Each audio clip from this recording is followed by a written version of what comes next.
Dang, this truck needs a wash. But we just bought $29 worth of exhaust manifold bolts, and that's what we're gonna do today. So it's back being nice weather out, and we got real lucky. See, this truck's got about 60,000 miles, and there's 6 exhaust manifold bolts per side. And because the truck doesn't have a bunch of high miles and a bunch of rust, I was able to get one out, as you see right there. And I was really able to do it with just a ratchet and a 1/2-inch socket and a little breaker bar, and just carefully go lefty-loosey, just lower it and keep an eye on the bolt head, make sure it's moving with it. So we're gonna replace all these. And like I said, we got the first one out. There's the second one there right next to the spark plug boot. And then we'll go down the line on the passenger side as we can, and then same thing on the driver's side. And the seal from the manifold to the head of the engine should be fine on both sides, because I'm only going to take one at a time, put one new one in at a time. So I'm gonna get that done. Let me take you in here and show you the new stuff.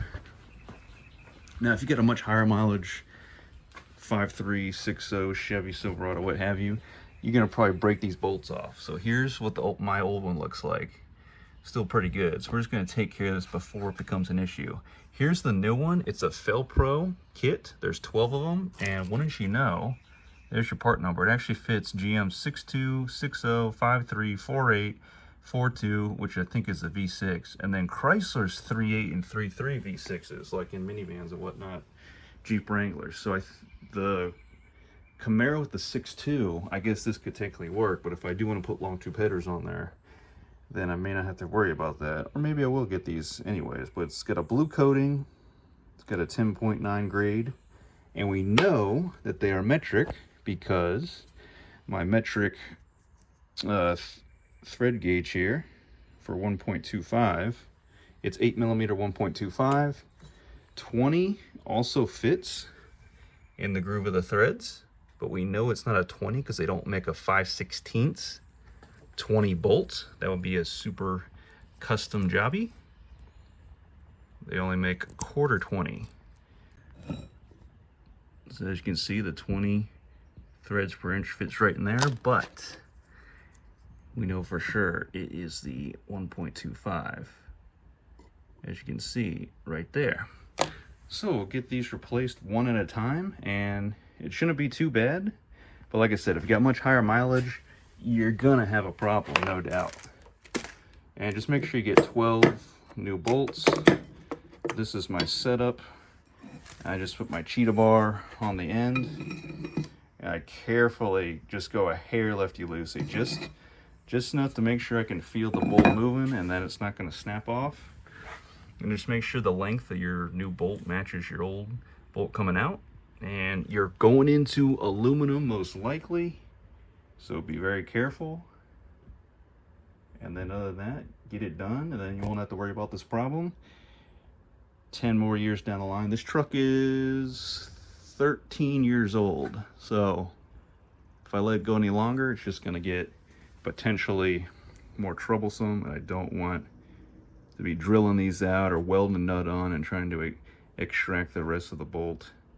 Because I think the exhaust manifolds are held on by 6 of these bolts, and then there's not a hanger down line past the cats and whatnot to weigh down the truck. So these 6 bolts are supporting a very heavy section of the whole run of the exhaust system. So I think that's why they break off when they rust down and get weaker after so many heat cycles. So we'll try these guys out and see how they perform.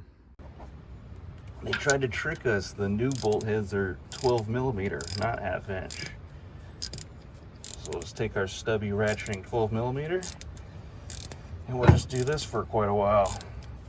And for the other ones, I'm sure we're gonna have to figure out some different setups, sockets, extensions, what have you, wobblers. But for the front one, near the ground wire, the ground strap, it's pretty straightforward, easy to access. So we'll just do this for a while, and then I'll show you, hopefully the next cut will be a bunch of blue bolts instead of the rusty bolts that are in there currently. Okay, over here on the driver's side, we got the new one going in. You see the blue there. And then the next one, I just had to slip off the coil plug, and I have the double wrench method. So I get the 1/2-inch wrench on there. I got the 9/16 slipped over the open end, and I just gave it some pull up top. And again, just watching the bolt head.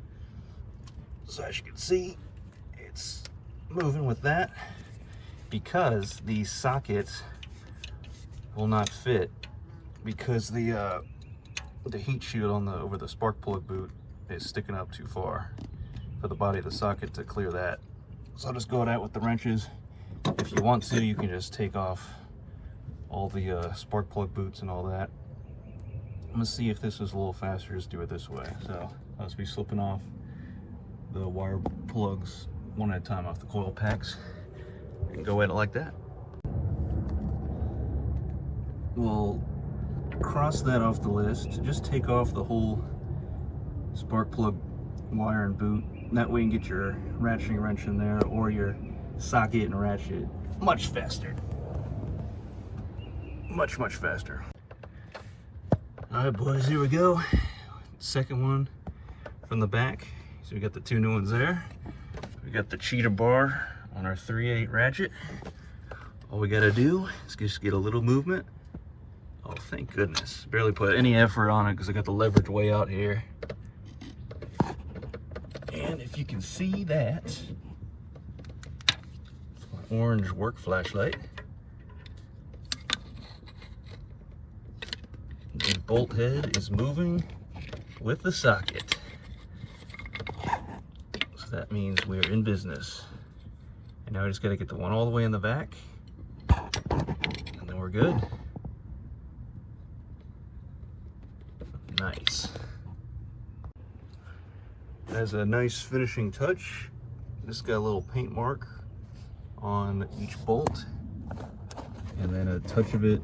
It might just burn off, but we'll see. We'll see if it stays. That way we can check later on if anything vibrates itself loose. And as a last little tip here, took the dipstick out, and the dipstick tube was held in by this 15mm bolt head on a little bracket.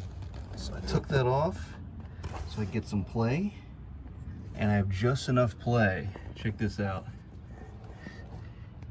To get the socket on there. I already got the one bolt there behind the dipstick, and the other one's coming out now. It's a very tight fit, put a little bit of down pressure on that dipstick, but that is going to be the way to get it done.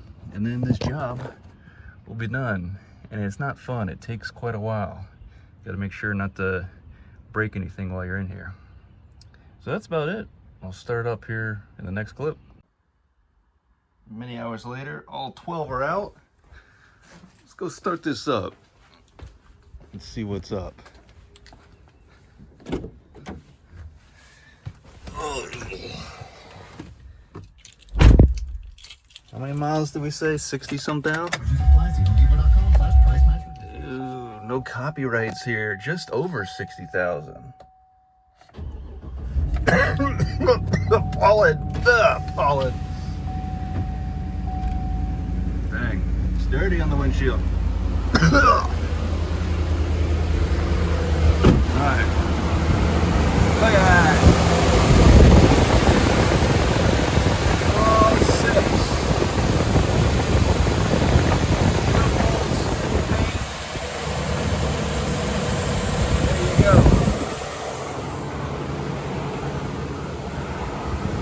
Truck sits up so high, got to get on the step stool and lean over the top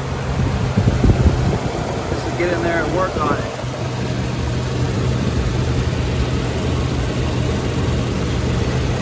Six, all the way to the back.